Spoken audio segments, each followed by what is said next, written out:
Afwan Ustaz, Ana sudah 2 kali gagal menikah. Apakah yang harus saya lakukan untuk memilih calon istri yang selanjutnya? Oh, selanjutnya, Masya Allah. Apakah harus saya serahkan kepada orang tua saya sepenuhnya atau saya mencari sendiri? Baik, mana yang lebih baik? Alhamdulillah.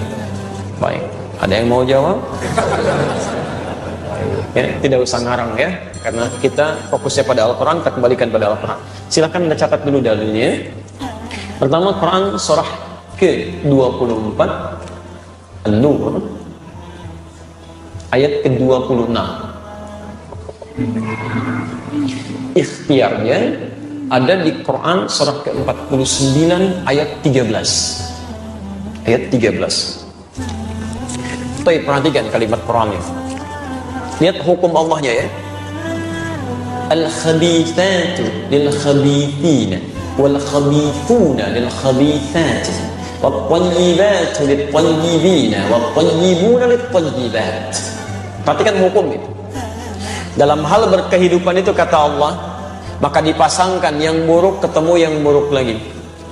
Sebaliknya yang baik ketemu dengan yang baik lagi. Bila Anda laki-laki yang baik, maka Anda pun akan dipertemukan dengan perempuan yang baik. Tapi jika Anda laki-laki yang tidak baik, maka insting Anda pun akan membimbing bertemu dengan yang tidak baik lagi. Dan fitrah Anda pun seketika akan menolak. Silakan. Ya, misal, mohon maaf ya, Anda punya perilaku buruk dijodohkan misalnya dengan orang-orang yang soleha, yang baik, itu secara fitrah hidupnya dia sulit untuk menerima tuh. Ya, hati kecilnya ada penolakan dalam jiwanya. Di baik akan ketemu baik, jelek akan ketemu jelek. Maka kalau Anda ingin menemukan pasangan yang baik, maka jadilah orang baik. Dekati Allah, maka Allah akan tunjukkan pada yang terbaik menurut Allah untuk jadi pasangan Anda dalam kehidupan. Masya Allah, barangkali 1 kali Andanya baik, lawan belum baik, maka diarahkan pada yang lebih baik lagi. 2 kali bahasa manusianya gagal, tapi mungkin menurut Allah saking baiknya Anda, ditunda sampai Anda menemukan yang terbaik sesuai dengan kebaikan Anda. Ya, Masya Allah. Bagaimana cara mencarinya? Jangan diam. Jangan diam, gak usah bikin status. Memang saya mungkin baik menurut Allah. Ya, jadi kalau Anda sudah merasakan baik dalam kebaikan yang tidak perlu Anda sampaikan, maka ikhtiar kata Quran, tetap mencari. Ya, awas, jodoh itu takdir, bukan qadar. Beda antara qadar dengan takdir. Kalau qadar itu ketetapan Allah yang dikukuhkan sebelum kita lahir dan tidak akan berubah sampai meninggal. Anda mau nangis darah, mau nangis jus, nangis air, itu nggak akan pernah merubah qadar. Ya, tidak akan pernah. Hadis di Al-Arba'in kalau mau cepat, nomor hadis yang keempat, posisi paling kiri dari Abdullah bin Mas'ud. Di antara qadar itu 2 misalnya. Mohon maaf ya, ajal itu qadar. Ajal itu batas usia kita sampai meninggal. Di Anda mau nangis-nangis supaya ditunda waktu meninggalnya, nggak akan nyampe Pak. Ibu mau dipercepat, ya Allah, saya sudah bosan dengan kehidupan dunia. Saya ingin cepat menghadapmu saja. Oh, jangan dulu. Tunggu, belum waktunya. Quran surah ke-7 ayat 34. Walikulli ummatin ajal. Kata Allah, setiap umat saya tetapkan waktu pulangnya. Fa idza jaa ajaluhum la yastakhiruna sa'ata wa la yastaqdimun. Ketika selesai waktunya, itu tidak akan pernah ditunda, dimajukan pun nggak bisa. Dan malaikat maut pun nggak akan bisa merubah itu.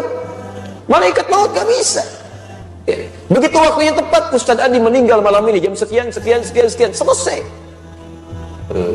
Karena Ustaz sedang ceramah, terusin aja dulu. Saya pergi ke salah satu jamaah dulu aja Pak. Ini saya dulu. Nggak bisa. Ya kalau sudah jadi ya jadi, itu ajal namanya. Rezeki juga begitu.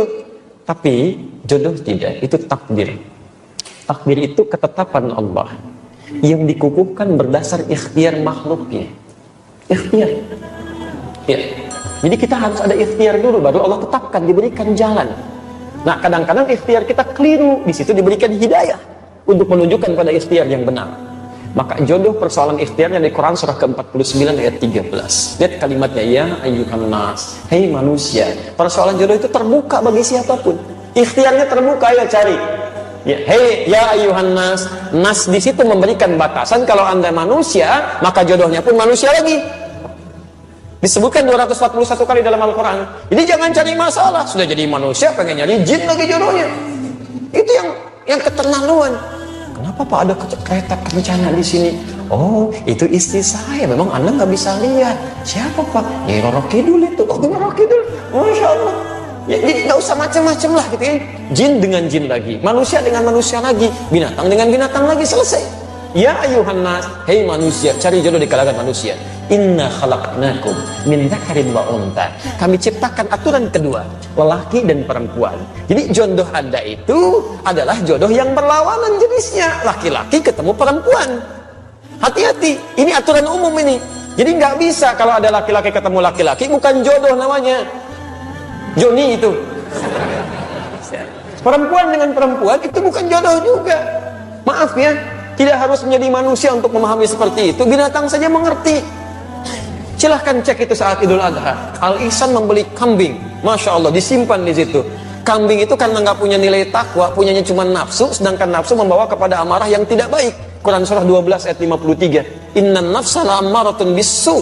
Walaupun di dekat masjid suara adzan itu bergelimang nyampe ke pendengaran kita, kambing nggak akan peduli. Kalau sudah datang hasratnya, kambing jantan ngejar-ngejar yang betina. Begitu. Tapi Masya Allah, saking sadarnya kambing, yang jantan ngejar yang betina.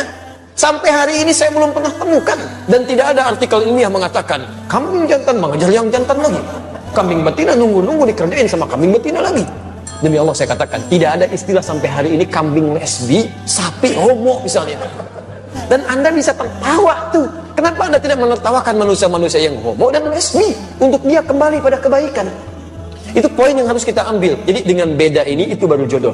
Ya, ada kemarin kalimat menarik tuh waktu aksi 212 itu kan, ada salah seorang dai menyampaikan, kita itu jadi baik karena diciptakan beda. Coba lihat orang tua kita pertama, Adam lawannya siapa? Hawa, maka lahirlah kita. Karena ada Adam, karena ada Hawa, orang tua kita beda. Coba kalau diciptakan Adam dengan Asep, gak akan jadi Anda.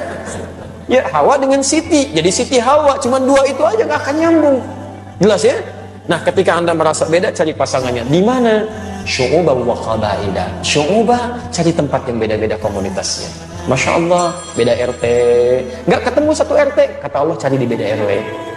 Gak ketemu satu RW, kelurahan masih ada. Kecamatan terbentang, kabupaten cukup luas, Masya Allah. Gak ketemu, mungkin jodoh Anda bukan di provinsi ini, cari provinsi lain.